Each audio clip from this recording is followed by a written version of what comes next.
Bienvenidos. Muchas gracias por compartir este ratito con nosotros. Me presento, soy Beatriz Sánchez, enfermera MSL del Departamento Médico de Urgomedical, que va a estar hoy con vosotros dando esta sesión. Y bueno, tengo también a mi compañera Ana de la Fuente, que también va a acompañarnos hoy, ¿vale? Para hacerlo un poquito entre las dos y facilitar cualquier trámite.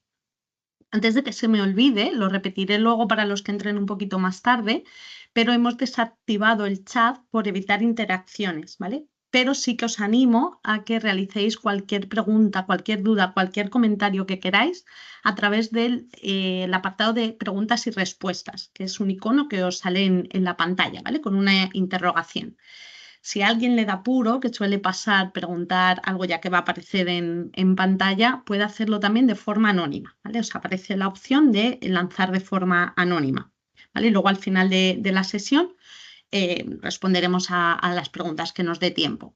Y por otra parte, para hacerla un poquito más interactiva, os voy a lanzar de vez en cuando, os avisamos antes, una pregunta en pantalla, ¿vale? Simplemente tenéis que clicar o escribir la opción que consideréis, ¿vale? Os avisamos y vamos viendo cómo funciona. Pues vamos a comenzar con la sesión. Y lo primero, me hubiera gustado preguntaros cuáles son vuestros objetivos en la primera visita de cada paciente, ¿vale? Aquí suelen salir cosas como que al paciente no le duela, cerrar la herida cuanto antes, que yo esté satisfecha, ¿no? Porque he sabido curar de forma correcta la lesión, o incluso muchas veces hacer un tratamiento costo efectivo. Bueno, si nosotros resumimos todos estos objetivos que soléis marcaros en 3, suelen ser cerrar las heridas cuanto antes, es decir, acortar el tiempo de cierre, mejorar la calidad de vida del paciente, que va asociado, ¿no?, a este primer objetivo, y relacionado con estos dos también, realizar tratamientos costo efectivos, ¿vale? Vamos a marcarnos estos 3 objetivos como objetivos generales de la visita del paciente a nuestra consulta. Y antes de comenzar a desarrollar, ¿no?, algo más detallado, vamos a empezar recordando cómo es el proceso de cicatrización, ese proceso fisiológico que ocurre cuando se produce una herida, con el objetivo de cubrir ese tejido dañado y poder cicatrizar.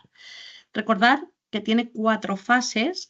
La primera es la fase hemostática, que es una fase muy rápida, es como si dijésemos esa fase de emergencia que dura unos segundos, minutos, en función de la lesión, cuyo objetivo va a ser frenar la pérdida de sangre.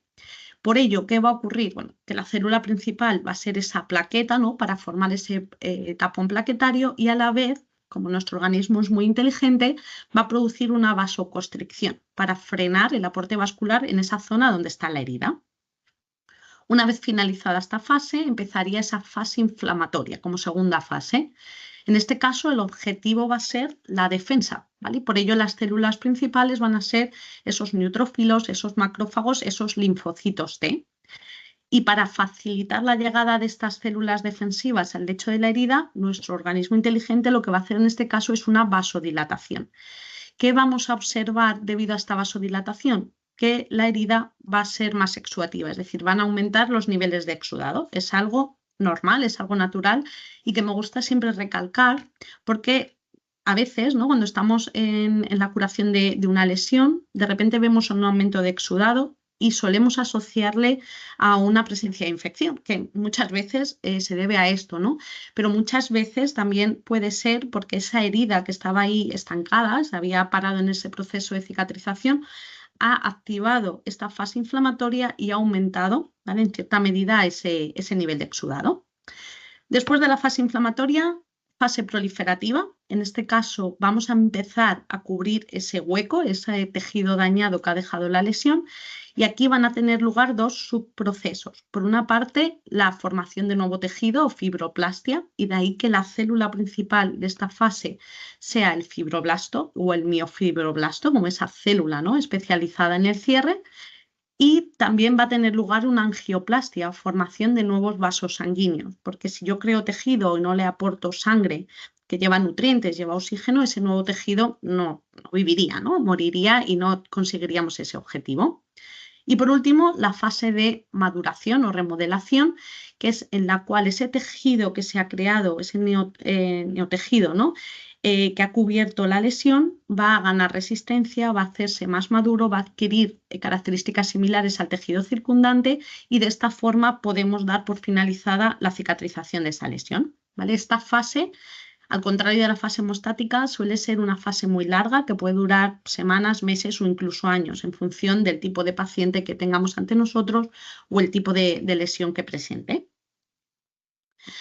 Y como sabéis, y no hace falta preguntar, no todos los pacientes cicatrizan de la misma forma. Vamos a distinguir así a Carlos, que es un chico joven sin patologías asociadas, que parece que se ha caído de la moto, ¿no? Va ahí con su casco, tiene una herida en la pierna. Y en esta persona, en Carlos, podríamos encontrar un proceso de cicatrización normal, un proceso de cicatrización fisiológico. ¿Qué quiere decir esto? Que las fases que acabamos de ver van a tener lugar de forma fisiológica, de tal forma que va finalizando una y va comenzando la siguiente, ¿no? O incluso a veces antes de que finalice ya ha comenzado la siguiente. ¿Qué podemos decir? Que en aproximadamente 3 semanas esa lesión en Carlos estaría cicatrizada. Es lo que ocurre en los niños. Por el contrario, tenemos aquí a Rosa, Paco y María, una paciente inmovilizada, un paciente a priori, ¿no? Con una insuficiencia venosa crónica, vemos ahí una herida, vemos varices, edema. Y en el caso de María, una paciente diabética, la vemos con su glucómetro y con su bota de descarga.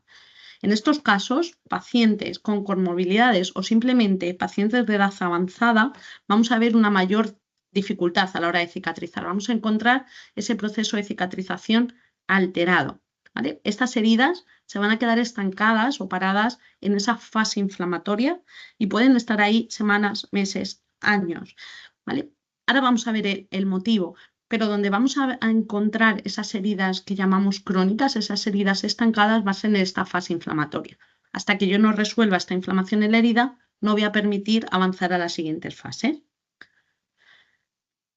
Y decíamos, ¿no?, que en estos pacientes, como podéis ver en la lista, se ha descrito en bibliografía que simplemente por hacernos mayores, esa edad avanzada, obesos, bajo peso, malnutrición, anemia, abuso de tóxicos o pacientes polimedicados, la diabetes mellitus, una insuficiencia venosa crónica, una claudicación o una historia de enfermedad arterial, se ve ya ese proceso de cicatrización alterado, ¿vale? Para recordar, y luego volveremos a ello, vamos a llamar a estos pacientes pacientes con un plus o pacientes con dificultad en el proceso de cicatrización.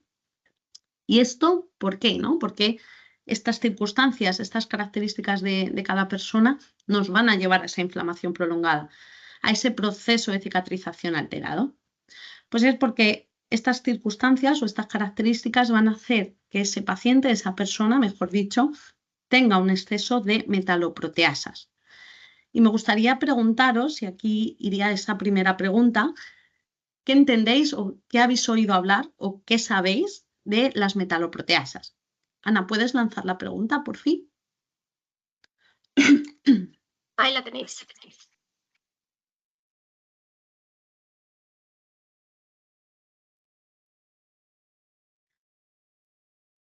No sé, Ana, si puedes leerla o porque yo no puedo verla. Claro.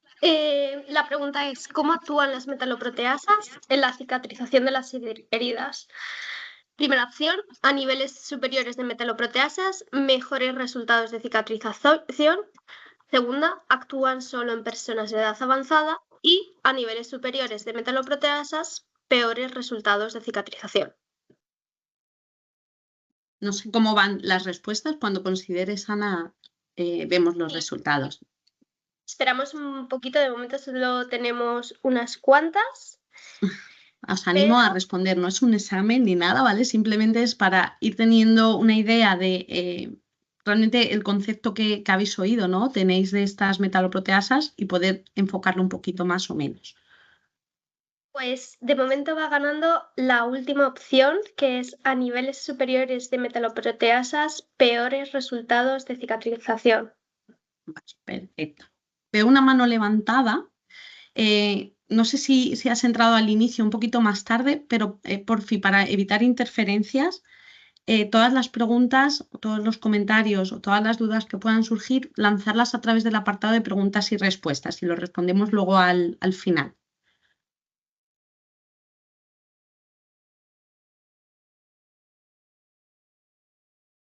Sí, de momento va ganando la última opción. Cuando consideres, Ana, paramos. Seguimos si queréis. Vale. Bueno, vamos a dejar esa pregunta abierta de momento. Como dice Ana, va ganando la última opción. Vamos a ver luego cuál sería la correcta. Pero para ello vamos a recordar cómo funciona esa matriz extracelular, esa MEC, ¿no? Porque hemos visto que la formación de nuevo tejido entran en juego esos fibroblastos, que son esas células especializadas en formar colágeno y elastina, que va a ser realmente esa estructura, ¿no? Esa matriz extracelular que va a crear ese nuevo tejido. ¿Vale? Podéis ver en la pantalla que os pongo unos andamios de bambú, ¿vale? Como los que se fabrican en Asia. ¿Y por qué? Porque hay una similitud importante entre esa matriz extracelular y esos andamios de bambú. El bambú es un material flexible pero rígido a la vez, es decir, soporta cierta presión, pero termina rompiéndose, ¿no? Esa rigidez hace que en una extensión no me sale la palabra, fuerte, ¿no? Una presión considerable, ese bambú parta. Y aquí necesitaríamos quitar ese barrote de bambú y colocar uno nuevo. Es lo que funciona, es como funciona, perdón, esa matriz extracelular. Tiene esa flexibilidad, ¿no? Que le da la elastina, esa rigidez, ese soporte que le va a dar el colágeno, pero cuando esto se daña, necesitamos crear ese nuevo colágeno, esa nueva elastina. Y esto es algo que se hace de forma fisiológica, como hemos visto en esa fase proliferativa. Pero ¿qué es lo que ocurre? Que esas metaloproteasas que ya hemos comentado van a actuar degradando todo este tejido dañado, estos barrotes de bambú, como si dijésemos que se han roto, que se han dañado. ¿Son buenas? ¿Son malas? Son necesarias. Vamos a dejarlo ahí. Al final todos tenemos implícitas esas metaloproteasas que nos van a ayudar porque cuando yo me hago una herida, todo ese colágeno, toda esa elastina dañada, ese tejido, ¿no? desvitalizado, me van a ayudar a degradarlo, al igual que los vasos sanguíneos dañados, y además van a lanzar unas alertas, ¿no? Unas citoquinas inflamatorias para llamar a que más metaloproteasas vengan a ayudarlas. ¿Qué es lo que ocurre? Os digo que son buenas y son necesarias para cicatrizar, pero cuando las encontramos en un nivel óptimo. Estas metaloproteasas, cuando tienen ese problema, ¿no? Esas características que ya hemos visto en un paciente con un plus, dejan de distinguir entre lo bueno y lo malo, van a degradar el tejido malo, pero también el tejido neoformado, porque están en exceso, y además van a seguir lanzando esas citoquinas inflamatorias, es decir, están dañando más de lo que deberían, pero además están llamando a que más vengan a ayudarle, ¿no? Es lo que hago la similitud con esa excavadora. O como si yo tuviera un agujero en la pared, contrato a un albañil para que me le cubra y a la vez que el albañil está tapándome el agujero, yo estoy con un martillo volviendo a darle, ¿no? Y esto es lo que hace, este exceso de metaloproteasas que presentan estos pacientes con un plus, es lo que hace que las heridas se nos queden estancadas en esa fase inflamatoria. Por lo que la respuesta correcta es la que tenía la mayoría: a mayor nivel de metaloproteasas, peor cicatrización. Necesitamos que estas metaloproteasas se encuentren en un nivel óptimo, en un nivel equilibrado. ¿Y cuáles son las causas? Bueno, pues que estos pacientes con un plus van a tener, ¿no? esa cronicidad. Y antes de seguir viendo las otras consecuencias que vamos a tener, hemos comentado esas características de los pacientes que van a hacer ese exceso de metaloproteasas, ¿no? Esas heridas cronificadas. Pero también depende un poquito de la etiología de la propia lesión. Y que se ha visto que todas las heridas crónicas, ya por su origen, tienen un exceso de metaloproteasas, incluso antes de que aparezca la herida. Y si detallamos un poquito más, se ha visto en bibliografía que las úlceras venosas de pierna tienen una elevación por 10, las úlceras por presión por 25 y las úlceras de pie diabético por 65. ¿Vale? Si comparamos a Carlos, que tenía ese proceso de cicatrización fisiológico, y comparamos a Paco, Rosa o María, que les hemos visto también en el gráfico de abajo, vamos a encontrar esas metaloproteasas elevadas por 10, por 25 o por 65. Y esto es lo que está haciendo que yo me encuentre esa herida que es difícil de cerrar. Como decíamos, como consecuencias, la cronicidad que ya hemos visto y que una herida esté más tiempo abierta, ¿qué me va a hacer? Aumentarme el riesgo de infección, aumentarme la presencia de biofilm, ese detritus, ¿no? Ese facelo fibrina que va apareciendo de forma constante en la lesión, muchas veces amputaciones que podían haberse evitado y, resumiendo, ¿no? Y era otro de nuestros objetivos generales, esa pérdida en la calidad de vida de nuestro paciente, ¿vale? Algo que debemos cubrir siempre. Y para entrar un poquito ya a lo que es el tratamiento en sí, cuando hablamos del tratamiento, siempre tenemos que tener en cuenta realizar un tratamiento integral de toda herida. ¿Qué queremos decir? Por una parte, ese tratamiento local de la lesión, pero sin olvidarnos del tratamiento etiológico de esa herida. Vamos a empezar viendo la parte de tratamiento local. Y para ello, como todos sabemos, necesitamos actuar en 4 acciones diferentes, en 4 actividades, ¿no?, a la hora de curar la herida. Por una parte, la limpieza y el desbridamiento de la lesión. Vamos a tener en cuenta ese exudado y la protección o tratamiento de toda esa piel perilesional que muchas veces se ve afectada, la infección de la lesión y la promoción de la cicatrización, es decir, reducir ese tiempo de cicatrización. Y de ahí esas iniciales.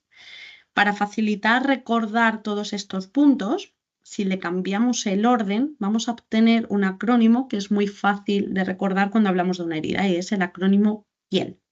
Y no es que tenga una mente maravillosa con una imaginación top, sino que este acrónimo, este resumen, ¿no?, de estos puntos mediante la palabra piel, ha sido incluida en un protocolo de abordaje de heridas en pacientes de edad avanzada que ha recibido el aval como documento clínico por la Sociedad Española de Enfermería Geriátrica y Gerontología y por el grupo GNAO. Entonces vamos a desarrollar uno por uno. Vamos a empezar por esa limpieza y desbridamiento. Y me gusta presentaros esta cocina, que no sé si comeríais algo cocinado en ella, si es que se puede llegar a cocinar, ¿no? Porque no veo hueco donde poder poner una olla o una sartén ni una tabla de cortar siquiera. Recordad esta imagen, ¿vale? Y ahora os vamos a lanzar la segunda pregunta. Bien, primero os voy a mostrar 11 heridas, 11 fotos. Me gustaría que recordarais más o menos cuántas de ellas veis limpias o cuántas de ellas veis sucias. ¿Vale? La pregunta va a ser responder a cuántas sucias o limpias veis en las imágenes. Esa es la primera de ellas, la segunda, la tercera, cuarta, quinta, sexta, séptima, octava, novena, décima y la última. Si puedes lanzar, Ana, la pregunta. Ahí está lanzada. ¿Cuántas de ellas consideráis que están limpias o están sucias?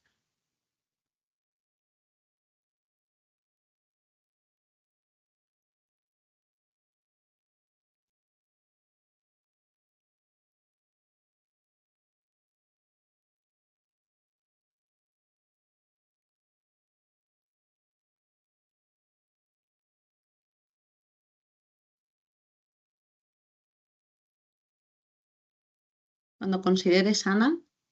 De momento vamos empate. Llevamos la mitad, bueno, no, casi el 70%, 5 limpias, 6 sucias y el 30% todas limpias. Vale. Si quieres esperamos un minuto más y damos por terminada esta pregunta. Seguimos igual.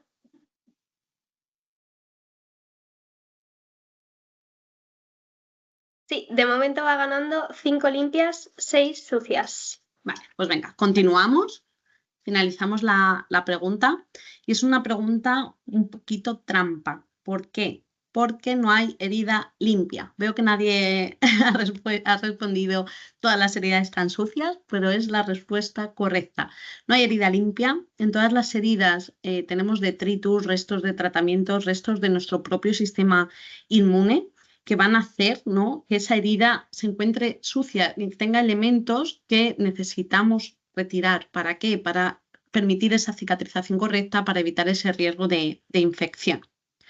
Muchas veces cuando preguntamos herida limpia o sucia nos vamos a herida amarilla porque tiene esfacelo o rojita porque tiene tejido de granulación, que me da la sensación que por la otra respuesta o la respuesta mayoritaria hemos ido ahí, o muchas veces entendemos por limpia o sucia, infectada o no infectada, ¿vale?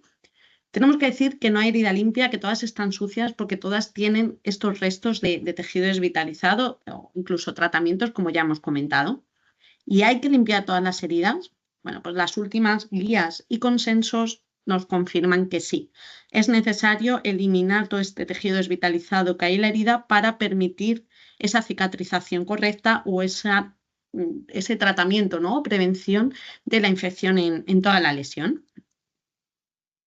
¿Y cómo debo de limpiar? Bueno, pues hay que limpiar de forma inicial cuando el paciente llega por primera vez con su herida y en cada cambio de apósito, es decir, en cada cura, que realicemos. ¿Cómo? Bueno, pues al final vamos a elegir con qué limpiar, si con suero, con un surfactante, con un antimicrobiano, en función del estado en el que esa herida se encuentre, y debemos ejecutar o aplicar esta técnica de limpieza con una presión efectiva, pero que nos respete todo ese tejido neoformado, idealmente a temperatura ambiente. Y acompañando a la limpieza siempre debe estar el desbridamiento, ¿vale? El desbridamiento es esa acción que nos va a posibilitar la retirada de todo el tejido no viable, todo ese resto de detritus, que nos va a ayudar también en esa cicatrización y nos va a ayudar a evitar esa infección. Muchas veces incluso nos va a ayudar a ver la herida que tenemos ante nosotros, nos va a poner la puesta a plano, ¿no? de esa lesión, porque muchas veces está tan cubierta de esfacelo, de tejido desvitalizado en general, que no nos deja ver la herida en sí, ¿vale? Va a parecer más grande incluso cuando nosotros desbridamos, o nos va a permitir ver una tunelización que antes no veíamos. Como sabéis, hay muchos tipos de desbridamiento: cortante, autolítico, enzimático, quirúrgico, larval, osmótico, electrostático, mecánico. Y que yo utilice uno no quiere decir que no pueda utilizar otros. Muchas veces podemos combinarlos y potenciar así su efecto. No sé si conocéis todos. A veces cuando os pregunto en persona soléis decirme que hay algunos, como el larval, el osmótico o el electrostático, que no lo conocéis. Vamos a resolver ahora uno de ellos, pero me gustaría lanzaros la última pregunta que vamos a lanzaros, referente a vuestra técnica de desbridamiento. Cuando puedas. Ya está lanzada. Define en una palabra la principal barrera a la hora de desbridar una herida. Es decir, cuando vosotros os enfrentáis a la cura de esa lesión y consideráis que hay que desbridar, ¿cuál es el principal motivo o barrera que os impide, ¿no? O hace que no desbridemos una lesión? En este caso tenéis que escribir.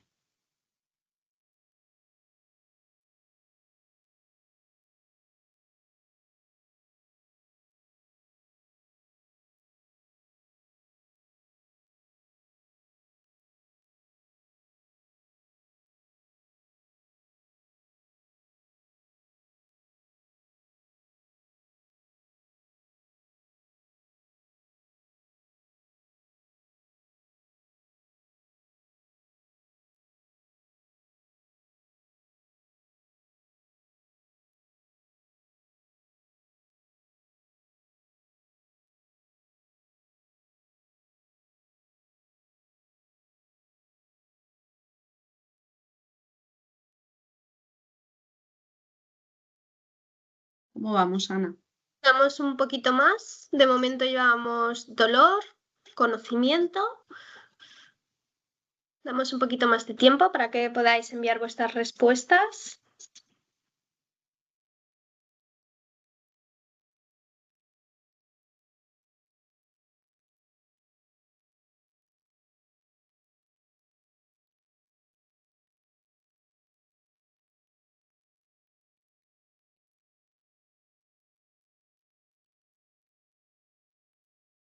De momento va ganando dolor. Perfecto. ¿Continuamos, Ana? Claro. Bueno, como os decía, no sé cuáles de ellos conocéis o no. En este caso vamos a recordar o presentar, para aquellos que no lo conozcáis, el desbridamiento electrostático. Muchas veces pensamos que no lo conocemos o que no lo hemos usado nunca, pero cuando os lo presente a lo mejor cambiamos de opinión. ¿Qué es el desbridamiento electrostático? Es ese desbridamiento que se lleva a cabo a través de fibras de poliacrilato de amonio. ¿Cómo funciona y por qué ese nombre? Estas fibras de poliacrilato de amonio tienen una alta densidad de cargas negativas, mientras que todo ese tejido desvitalizado, esos facelos, esa fibrina, incluso las bacterias, tiene una alta densidad de cargas positivas. Actúa por una atracción electrostática, es decir, como si fuera un imán. Atraen todas estas cargas y se lo llevan con las propias fibras. Además, este desbridamiento va a ser selectivo, va a llevarse solamente aquel tejido desvitalizado, respetando en todo momento ese tejido neoformado. Van a absorber y retener el exudado, estas fibras, de forma vertical, protegiendo toda la piel perilesional. Tiene núcleos acrílicos, ¿no? Además de estos polímeros del poliacrilato de amonio, que lo que van a hacer es aportar resistencia a estas fibras para evitar dejar restos sobre la herida o que las fibras se partan, y además tienen cierta capacidad bacteriostática y hemostática. Os decía que muchas veces nos decís que no lo conocéis, no lo habéis utilizado, pero probablemente sí que lo hayáis hecho. ¿Por qué? Porque estas fibras realmente, o este desbridamiento, es llevado a cabo por apósitos como Urgostat Plus, Urgoclean o Urgoclean Plus, ¿vale? Estos apósitos están compuestos por estas fibras y por lo tanto nos van a realizar este desbridamiento selectivo y continuo. ¿Qué queremos decir? Que entre cura y cura que vosotros realizáis, donde aplicáis ese desbridamiento con cureta, por ejemplo, ese apósito, esas fibras siguen desbridando por nosotros de forma continua. Y aquí, cuando os hacemos la pregunta, muchas veces sale el dolor, como habéis comentado. Este es un tratamiento indoloro, porque además estas fibras tienen una tecnología lipidocoloide que hacen que la retirada sea traumática e indolora. De esta forma también salva un poquito esa selectividad que a veces nos da miedo desbridar por llevarnos tejido que realmente se está neoformando y no causa ningún dolor para el paciente. Y aquí os presento esta otra cocina. No sé si en esta sí que cocinaríamos y comeríamos encantados todo aquello que hayamos cocinado, ¿vale? Aquí obtendríamos esa diferencia a la hora de aplicar una buena limpieza y un buen desbridamiento en toda lesión. Vamos a ver entonces esa segunda letra del acrónimo piel, que es ese exudado y piel perilesional. Cuando hablamos de sudado, es ese fluido de consistencia acuosa que aparece de forma fisiológica al producirse una herida, ¿no? Al romper ese tejido por esa permeabilidad vascular que tiene la lesión. Va a variar en composición, densidad y color en función de la etiología de esa lesión. Y es necesario controlarlo, ¿no? Y aquí pongo la planta porque ocurre lo mismo con el riego en cualquier planta. Al final, cada herida o cada planta necesita un nivel X de exudado o de riego. Si yo no riego mi planta, esa planta muere, y si yo me excedo, ¿no? de riego, si me paso de agua, esa planta tampoco puede vivir. Al final termina ahogándose. Lo mismo ocurre con el exudado. Nosotros tenemos que controlar ese nivel de exudado para evitar esa cronicidad y esa maceración de la piel perilesional, pero el exudado es algo fisiológico. Cuando nosotros hablamos del tratamiento o control de ese nivel de exudado, no debemos centrarnos solamente en la absorción del exudado. Muchas veces os pregunto, ¿tenéis una herida muy exudativa? ¿Cómo abordamos ese problema? Apósito superabsorbente, ¿vale? Podemos utilizar el apósito superabsorbente mejor del mercado, pero si yo no trato la causa que me está llevando a ese exceso o a ese nivel elevado de exudado, no voy a solucionar el problema. Aquí la similitud con esa tubería rota. Si yo tengo una gotera en el techo porque se me ha roto una tubería, si yo coloco un cubo, cuando se llena vacío, le vuelvo a colocar, ¿estaría solucionando el problema? No, estaría controlando, ¿no? ese agua que a mí me está cayendo para evitar que vaya al suelo. Pero el agua seguiría cayendo porque la tubería sigue estando rota, ¿vale? Es el símil con utilizar un superabsorbente si yo no trato esa causa. ¿Cuáles suelen ser las causas de aumento de exudado? Pues ya hemos visto, ¿no? Ese exceso de metaloproteasas que me van a llevar a esa fase inflamatoria, que es más exudativa, esa infección, ¿vale? O también alguna etiología, como puede ser una insuficiencia venosa crónica. Una úlcera venosa va a ser siempre más exudativa que una úlcera arterial, ¿vale? Entre algunas causas. Vamos a ver ahora esa infección. Y antes de entrar al tratamiento de la misma, recordar que el diagnóstico de la infección es un diagnóstico meramente clínico. Lo que vamos a hacer es buscar la presencia o ausencia de signos clínicos de infección. No debemos hacer cultivos microbiológicos de forma sistemática. Vamos a dejarlos para esos momentos que están indicados, pero no para diagnosticar una infección local en una lesión. Y si vemos la imagen, realmente es el continuum de la infección que nos va a medir por las diferentes fases que pasa toda herida, desde un inicio donde no hay una infección a cuando llega a esa infección sistémica.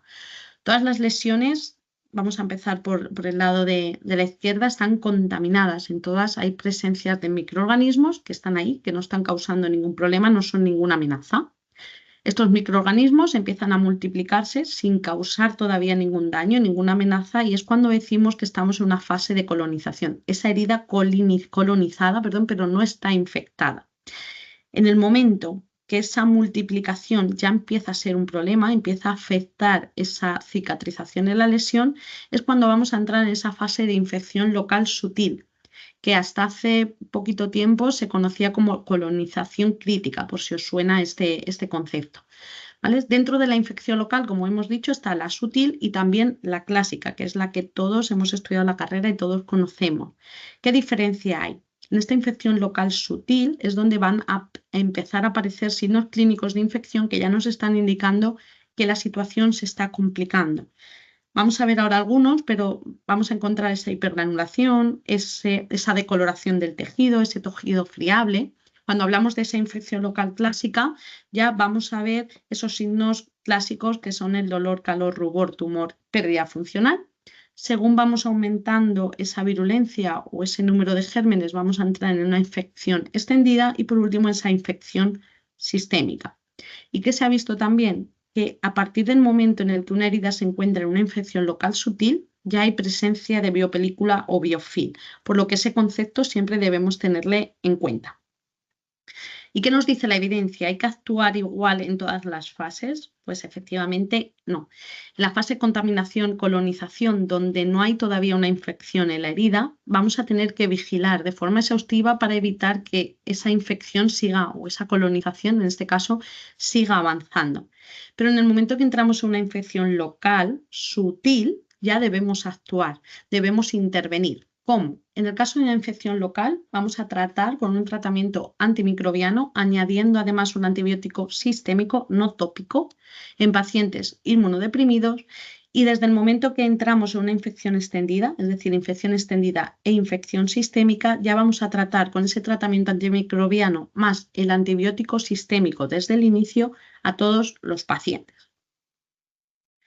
Y aquí, como recordatorio de esos signos clínicos de infección, dentro de la sutil vamos a encontrar esa decoloración, ese tejido de granulación que era rojo Ferrari y de repente se vuelve rosita pálido, esa hipergranulación, tejido friable, ese aumento del desfacelo o el desfacelo que retiro y automáticamente vuelve a aparecer y ese aumento del exudado. Infección clásica, como ya hemos dicho, ese edema, eritema, exudado purulento, aumento de temperatura y dolor. Y cuando hablamos de una infección extendida, entre otros, esa extensión del eritema más allá de 2 centímetros del borde, esa linfagitis, esa fiebre o pirexia y ese malestar general. ¿Vale? A modo de recordatorio. Y si vemos el biofilm, seguramente todos lo conozcamos, pero como recordatorio realmente son esas bacterias, ¿no? Esos microorganismos que se agrupan, forman colonias estables y se sobreprotegen con una carcasa mucopolisacárida. ¿Se sobreprotegen de qué? De toda amenaza externa. ¿Y qué llamamos amenaza externa? Un tratamiento antimicrobiano, un tratamiento antibiótico o nuestro propio sistema inmune. Como veis, en muy poquito tiempo se forman esas colonias, ¿no? Ese biofilm maduro y empieza a diseminarse. ¿Y qué es lo que ocurre? Que en tan solo 24 horas, este biofilm maduro que yo ataco, ¿no? Que yo rompo esa carcasa mucopolisacárida y mato esas bacterias, si yo no hago nada más, vuelve a estar en forma de biofilm maduro. Por eso, realmente cuando hablamos del biofilm, tenemos que tener en cuenta que dentro de su abordaje tiene tanta importancia el tratamiento, es decir, romper esa carcasa y matar esas bacterias, como su prevención, para evitar que en esas 24 horas vuelva a estar ahí. ¿Y cómo prevenimos esta formación del biofilm? Manteniendo la herida limpia y desbridada de forma continua, eliminando todo ese caldo de cultivo para esa proliferación bacteriana. Como sabéis, el biofil, y como ya hemos visto, empieza en esa fase de infección local, de tal forma que se hablaba hasta hace poquito también del 80% de las heridas crónicas tienen biofil, se habla ya del 100%, incluso un 6-10% de las heridas agudas. Y muchas veces pensamos, ¿cómo sé que una herida tiene biofil? Y nos vamos a buscar esa gelatina, ¿no?, encima de la herida. Pues comentaros que cuando vemos esa gelatina es porque ese biofil lleva ahí un tiempo sin tocarse, ¿vale? Pero el biofil puede estar en el lecho de la herida, pero también en capas subcutáneas, ¿vale? Y ahí no podemos verlo visualmente a día de hoy, ¿vale? Entonces, recordar más bien ese porcentaje de heridas que presentan biofil y que toda herida con una infección local sutil ya hay presencia de biofil. Y si hablamos de esas heridas infectadas, tenemos que tener en cuenta que en toda herida con infección vamos a encontrar 4 elementos que van a formar un círculo vicioso, el círculo vicioso de la infección. ¿Cuál es? Todas esas fibrinas, facelo, detritus, es decir, todo ese tejido desvitalizado, los propios microbios que nos llevan a esa infección, el biofil, como ya hemos comentado, y los picos de exudado. ¿Qué es lo que ocurre? Que la presencia de uno me va a llevar automáticamente a la presencia de otro. Es decir, si yo no tengo la herida limpia, es un caldo de cultivo ideal para esos microbios que van a proliferar, me van a formar el biofil, me van a aumentar el pico de exudado, que a la vez vuelva a ser un caldo de cultivo. De tal forma que si yo no erradico estos 4 elementos de forma simultánea, el proceso de infección va a seguir ahí. ¿Vale? Entonces, ¿qué necesitamos? Actuar con un apósito de plata, ya que nos dicen que es un antimicrobiano, uno de ellos es ese apósito de plata que aborde estos 4 elementos a la vez. Y aquí la solución que desde Urgomedical podemos aportar es Urgoclean Plata, que estoy segura de que muchos de vosotros ya conocéis, que es un apósito desbridante con plata. ¿Qué queremos decir? Que gracias a sus 2 tecnologías exclusivas, por una parte la TLCAG y por otra parte las fibras de poliacrilato de amonio, van a hacer un tratamiento antimicrobiano a la vez que una limpieza y un desbridamiento continuo. No voy a pararme mucho más, simplemente comentaros que la TLCAG es la tecnología que aporta ese efecto antimicrobiano de amplio espectro y de acción rápida, y gracias a la TLC nos va a dar esa retirada traumática del apósito e indolora para el paciente, y gracias a esas fibras vamos a tener ese desbridamiento continuo que además es selectivo y que nos permite retirarlo en una sola pieza, además de ayudarnos un poquito con esa gestión del exudado. Cuando yo combino estas 2 tecnologías voy a tener ese efecto antibiofil. ¿Por qué? Porque las fibras de poliacrilato de amonio gestionan así el exudado, ya que al entrar en contacto con el exudado van a gelificar, ¿no? Se hinchan, y por esa acción mecánica, en el caso del biofil, van a romper esa carcasa mucopolisacárida, permitiendo que la plata entre y mate esas bacterias, ¿vale? Entonces, así se justifica ese efecto antibiofil. ¿Dónde estaría indicado? En toda herida infectada, ya sea plana o cavitada, porque como luego vamos a ver, es un apósito que puede cortarse, tenga fibrina y esfacelo o no lo tenga, porque gracias a estas fibras voy a poder desbridar esa lesión. Por si luego se me olvida, el cambio de apósito es siempre en función del nivel de exudado. Cuando el apósito se satura es cuando hay que hacer ese cambio, y podemos mantenerlo sobre el lecho de la herida hasta un máximo de 7 días. Y en Urgomedical la evidencia es una pieza clave, nos habréis oído muchas veces comentar este punto. Cualquier mensaje que se dice de cualquiera de los productos tiene detrás una evidencia clínica que justifica ese mensaje. No voy a entrar a ello porque no tenemos tiempo hoy, pero simplemente comentaros que esta es la pirámide de la evidencia para Urgoclean Plata, donde podemos ver diferentes tipos de estudio que justifican todas estas características que hemos comentado, y como veis son estudios de alta calidad. ¿Y cómo debo usar Urgoclean Plata? O más bien, ¿cómo debo usar cualquier apósito de plata? Bueno, pues según el Grupo Internacional de Abordaje de la Infección en las Heridas, tenemos que llevar a cabo esa prueba de las 2 semanas. ¿Qué nos quiere decir esta prueba? Que cuando yo tengo esa herida infectada, esa herida que yo he aplicado, esa búsqueda de signos clínicos, y decido utilizar este apósito de plata, a las 2 semanas o 14 días tengo que valorar cómo está la lesión. Voy a encontrar 3 posibles situaciones. La primera, esa herida que ha mejorado y ya no hay signos clínicos de infección. Aquí el objetivo de infección ya está cubierto, por lo que quito el apósito de plata y cambio a otro tipo de apósito, como puede ser Urgostar, que veremos más adelante. La segunda situación, esa herida que ha mejorado pero sigue teniendo presente algún signo clínico de infección. Aquí lo que debo hacer es mantener el apósito y hacer una nueva evaluación. Y a lo mejor en la nueva evaluación sigo estando en la misma situación. Ha mejorado respecto a la vez anterior, pero sigue teniendo signos clínicos de infección. Está funcionando, está tratando esa infección, pero no le ha dado tiempo a abordarlo de forma completa.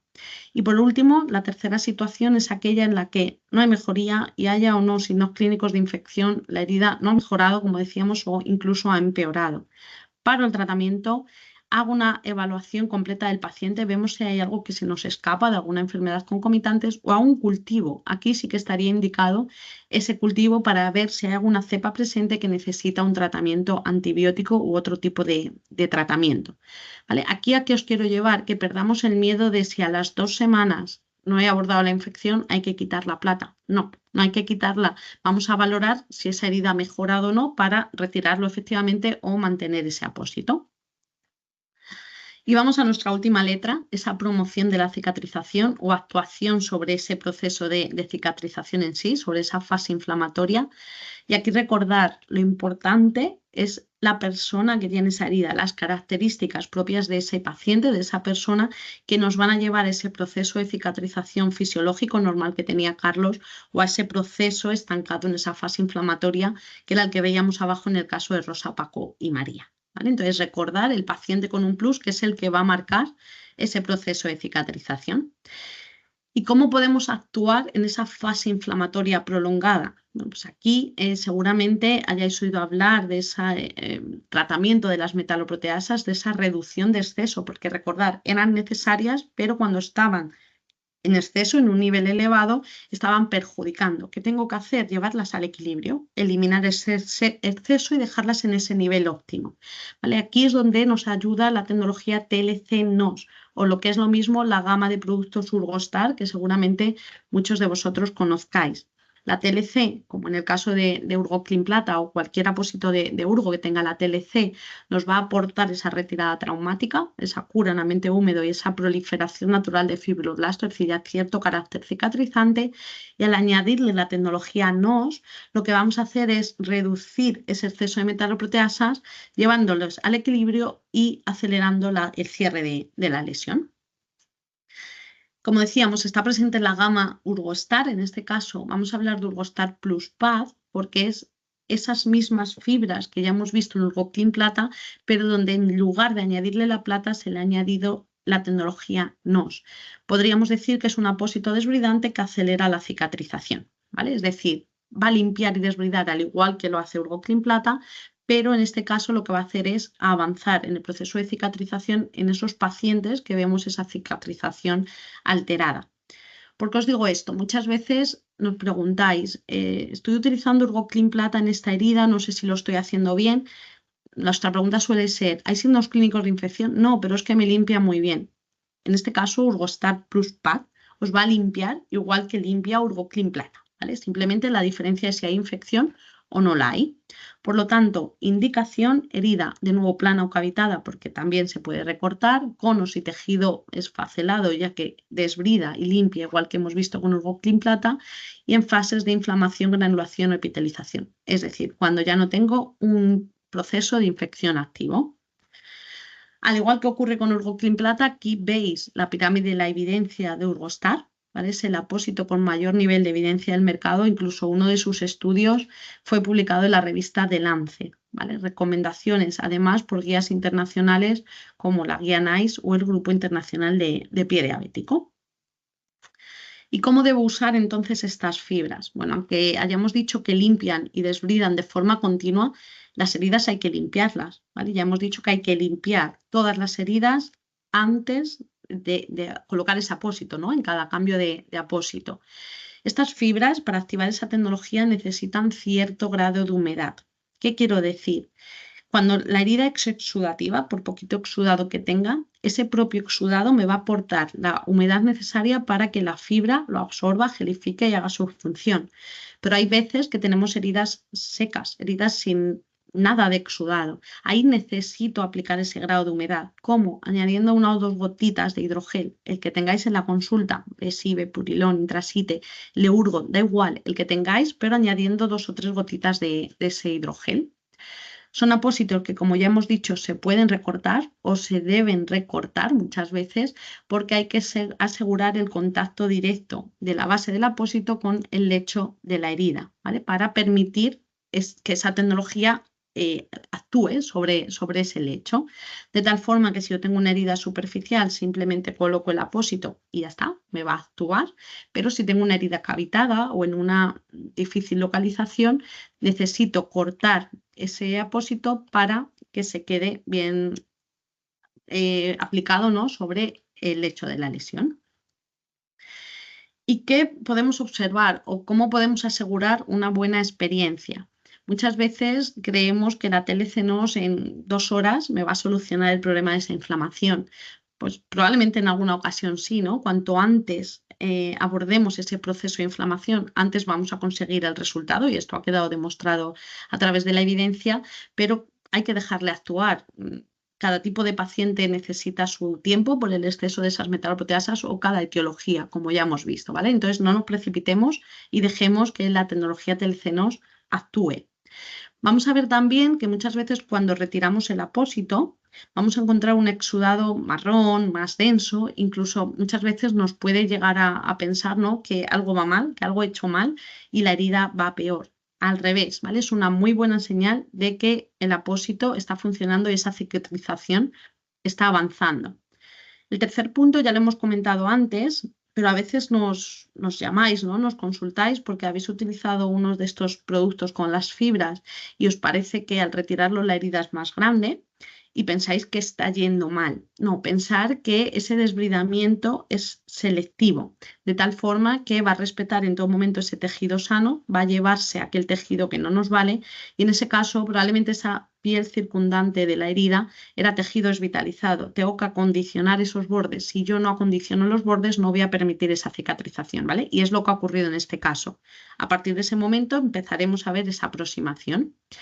Y luego el tema del exudado. Como os he dicho, absorbe y retiene el exudado de forma vertical, pero es un apósito que no se ha diseñado para absorber, es un apósito con otras funciones, ¿vale? Nos ayuda en ese punto, pero cuando tenemos una herida muy exudativa, lo que nos puede ayudar o facilitar el drenaje hacia el apósito secundario es realizar pequeños cortes en el apósito, ¿vale? Una forma de cruz, unas líneas, hacer un cono y colocarlo de forma en contacto directo, lo que cada uno os ayude, pero os va a facilitar ese drenaje hacia el apósito secundario.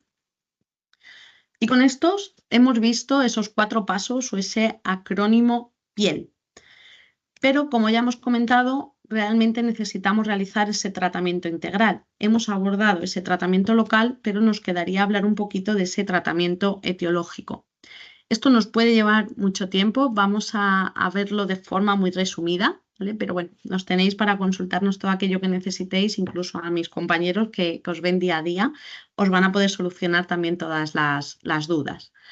A nivel resumen, ¿qué podemos encontrar? Que cuando tenemos una paciente con una hipertensión venosa, la herida o lesión más frecuente que aparece debido a esta patología es la úlcera venosa y de forma etiológica, para tratar el problema de esa lesión, tenemos que aplicar esa terapia compresiva, es ese tratamiento etiológico de estas lesiones. Cuando vemos un paciente con inmovilidad o movilidad reducida, la lesión más frecuente es la úlcera por presión o lesión por presión, que se llama actualmente. Y aquí el tratamiento etiológico sería ese alivio de presiones con colchones antiescaras, protecciones locales, ácidos grasos hiperoxigenados, todo lo que podamos aplicar. Y cuando hablamos de la diabetes, la úlcera más frecuente es esa úlcera epidiabético, donde el tratamiento etiológico consiste en ese aporte vascular adecuado, en ese control metabólico y en las descargas. Vamos a hablar brevemente de esa hipertensión venosa. ¿Y por qué? Porque realmente hay 15 millones de personas con enfermedad venosa crónica y esto hace que sea la segunda enfermedad más prevalente a nivel mundial. después de las caries, ¿vale? Para que os hagáis una idea de esa situación. ¿Y qué es? Realmente cómo afecta esta enfermedad venosa crónica. Realmente es esa incapacidad de las venas para realizar un adecuado retorno de la sangre al corazón, ¿vale? Ya sea porque esas válvulas, como veis en la imagen, no terminan de cerrar y parte de la sangre, en vez de subir hacia arriba, vuelve a bajar hacia abajo, ¿no? Y se va quedando acumulada en esa parte inferior de la pierna, bien sea por un fallo de la bomba muscular de la pantorrilla que no nos ayuda en ese empuje hacia arriba, o bien sea por un efecto trombótico, ¿no? Ese efecto tapón que me impide ese correcto retorno, ¿vale? Todo ello que me va a llevar a un acúmulo de sangre en la parte inferior de la pierna que va a crear una hipertensión venosa, hipertensión capilar, toda esa extravasación que nos da lugar al edema y por último esos cambios tróficos que van a terminar en una úlcera venosa.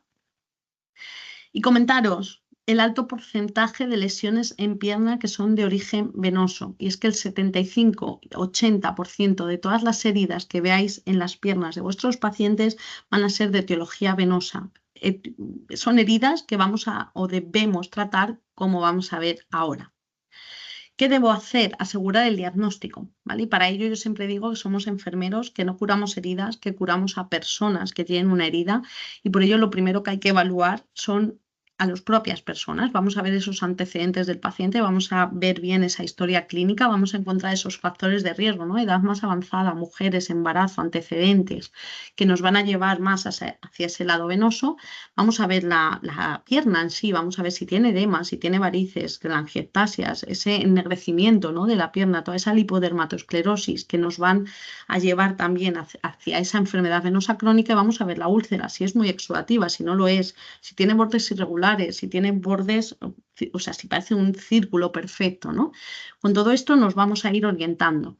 Pero ¿cuál va a ser aquel diagnóstico que me va a permitir descartar a un 98% que estoy ante una patología arterial? Es la palpación de pulsos distales y esto se recoge en un protocolo de la Sociedad Española de Angiología y Cirugía Vascular o del capítulo de Flebología y Linfología. ¿Qué nos dicen los vasculares? Que si yo palpo los pulsos distales, el pulso pedio, ese pulso tibial posterior, puedo abordar esa úlcera como una úlcera venosa, ya que estoy descartando, como hemos dicho, el 98% esa patología arterial. Y si yo no palpo pulsos o estos pulsos están ausentes, realizaré un índice tobillo-brazo. ¿Vale? Siempre que tenga un valor inferior a 0,6 estaré ante una patología arterial. 0,6, 0,79, una úlcera venosa con componente arterial, la úlcera llamada mixta hasta hace poquito tiempo. En este caso, entre 0,8 y 1,3 una úlcera puramente venosa y a mayor a 1,3, perdón, debemos derivar también a vascular por una posible arteriopatía en un paciente diabético. ¿Y todos los sistemas de compresión que debemos aplicar son iguales? No. ¿Vale? Vamos a ver que tenemos vendajes inelásticos, también llamados de corta tracción, que aplican una alta presión en movimiento, pero una baja presión no terapéutica cuando el paciente está en reposo. Vamos a encontrar vendajes elásticos que van a aplicar una presión constante independientemente de la actividad que realice mi paciente.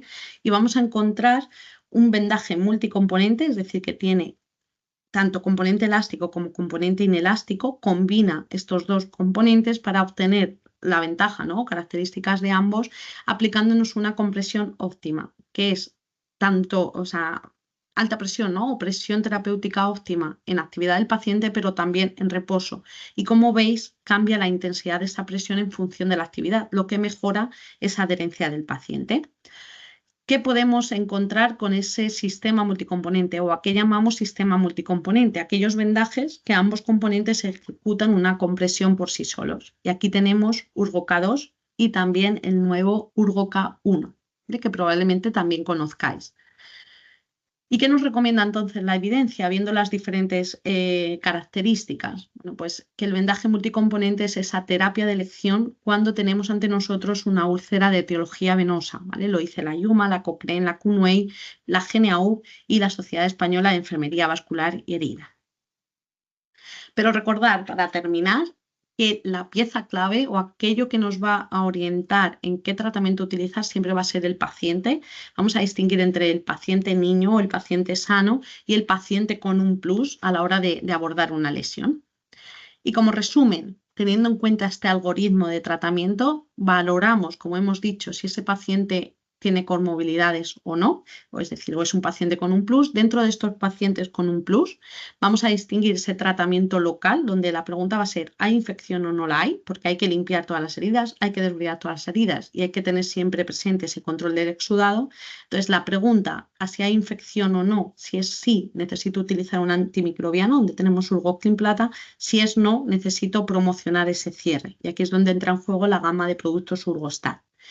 No nos olvidemos nunca de ese tratamiento etiológico. En el caso de la úlcera venosa, vamos a aplicar esa terapia compresiva, Urgoca 2, Urgoca 1, como vendajes multicomponentes, que son los recomendados.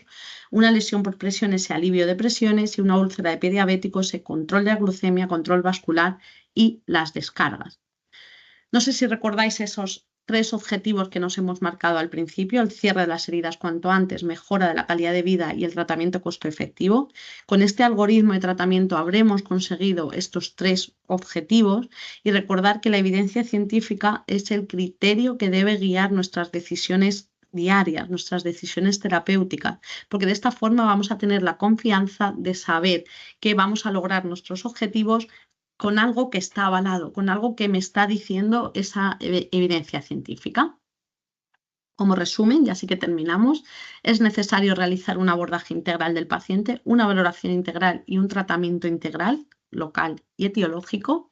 El acrónimo PIEL nos va a ayudar a seguir, ¿no?, todos esos pasos necesarios en una cura local. No hay herida limpia, todas las heridas están sucias y necesito realizar esa limpieza y desbridamiento de forma continua. Un paciente con un plus es ese paciente con dificultad en el proceso de cicatrización debido a ese aumento de metaloproteasas. La tecnología TLC-NOS va a reducir el tiempo de cicatrización, y cuanto antes la utilicemos, antes veré el beneficio, antes solucionaré el problema. Y la terapia compresiva multicomponente es el tratamiento de elección para las úlceras venosas.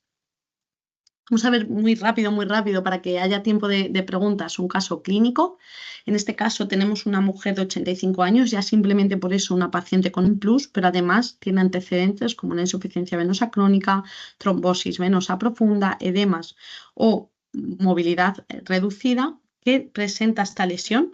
Es una úlcera venosa en el miembro inferior izquierdo de 1 año y medio de evolución, con un tamaño aproximado de 6×4. Como veis, tejido fibrinótico muy adherido al lecho. Nos comentaba María Ángeles que es un tejido que le costaba mucho retirar. Vemos cómo se encuentra la piel perilesional, hay signos claros de infección, esos bordes, todo ese eritema. Y en este caso tenía un ITB de 0,7, una lesión venosa con componente arterial.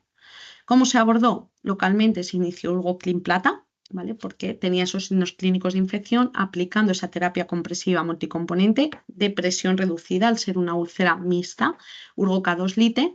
En el momento que desaparecieron los signos clínicos de infección, a las 2 semanas se cambió el tratamiento local a Urgostar Plus, ya que no había infección, manteniendo siempre ese tratamiento etiológico. Se agregó también Corpitol como ácido graso hiperoxigenado en formato emulsión leche para reforzar toda esa piel perilesional, y en algo menos de 2 meses, en 3 días menos, 57 días, se consiguió el cierre completo de la lesión y se mejoró, como podéis ver, todo ese tejido, ¿no?, toda esa piel perilesional. Aquí tenéis el caso completo. Y ahora ya sí, no quiero yo hablar más sin saber si hay preguntas que podamos resolver. Pues tenemos muchas preguntas, Bea. Si quieres te voy diciendo, ¿vale? Vale, las que no nos dé tiempo a resolver hoy, no os preocupéis, porque os las mandaremos a través del email, ¿vale? Por si hay muchas. Vale, pues la primera de todas es: si se desbrida manualmente, ¿se podría poner Urgoclin Plata o no estaría indicado? Sí, como hemos dicho, hay muchos tipos de desbridamiento y podemos, o muchas veces debemos incluso utilizar varios de ellos para potenciar el efecto. Pensar que el desbridamiento cortante deberíamos hacerlo siempre que sea posible, es decir, en toda herida que permita ese desbridamiento deberíamos aplicarlo. Y Urgoclin Plata, a la vez que nos trata esa infección, nos está ayudando, nos está potenciando ese desbridamiento de forma continua, es decir, es perfectamente combinable, al igual que ocurriría con Urgostar Plus. Sí, esto es muy relacionado además con otra pregunta que nos decían si Urgostar y el de plata desbridan igual, si Urgostar y Urgoclin Plata desbridan igual. Sí, es algo que ya hemos comentado. Las fibras de poliacrilato de amonio son las mismas, lo que el desbridamiento que se realiza es exactamente el mismo. Luego también nos preguntan si las metaloproteasas se pueden observar a nivel visual. No, no vemos ahí puntitos sobre la lesión. Como os decía, es algo que lleva implícito esa persona, que a día de hoy no podemos visualizar, en el futuro ya no lo sé, pero sí que se ha demostrado por evidencia científica que están elevadas en esos pacientes con un plus. Es decir, cuando yo tengo un paciente de este tipo, ya voy a poder encontrar ese exceso de metaloproteasas. Muy bien. Dos preguntas más y ya te finalizamos porque ya es justo la hora. Entonces, una de ellas relacionada con compresión es que si la herida está infectada, ¿se puede iniciar la compresión ese mismo día o necesitamos dar antibiótico de forma previa? Vale, a la hora del antibiótico o no antibiótico, ya hemos dicho que en función del continuum correspondería o no un antibiótico, ¿vale? El antimicrobiano, siempre que entramos en esa infección local sutil, hay que comenzar, pero podemos, o más bien debemos aplicar la terapia compresiva desde ese momento del diagnóstico.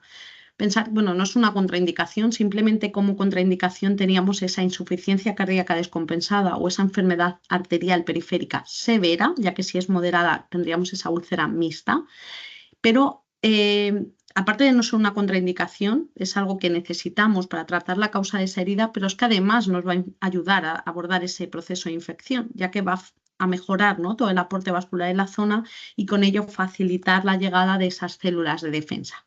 Entonces, no es una contraindicación, sino una indicación más. Muy bien. Y la última pregunta, también relacionada con compresiones. Si tengo un paciente con pulsos, ¿podría comprimir aunque esa herida sea pequeña?